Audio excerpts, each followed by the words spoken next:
I'm here with the InCharge 6 versus the InCharge X cables. Now they're both very small, similar in size here, and they both fit around your keychain, which is pretty cool because you always have all of your cables with you when you do that, because you have a lot of cables here. Now they are pretty much the same. I don't know if maybe one was a previous version of the other. I'm not 100% sure here.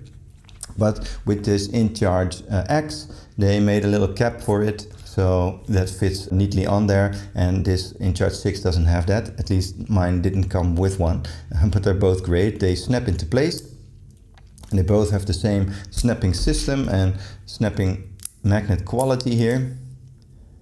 This is a little bit of a different feel with the band that's on there, but they pretty much do the same. So here you have the Apple one on top with the InCharge X, and the InCharge 6 has a USB-C on top. So maybe that's like the main difference here, but both you can open them up on each side and then do USB to USB-C, or USB-C to USB-C, or USB or USB-C to Apple. So there are no differences there. It's just the way it's structured. So this one has the USB-C on top and this one has the Apple on top.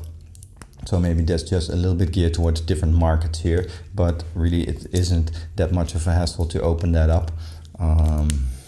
If you do have Apple devices that you want to mainly use that for, maybe get the InCharge X, and if you mainly have Android devices and you mainly want to use the USB-C one, then maybe use the InCharge 6. So those are the main differences here. But both are great products and I really recommend this brand.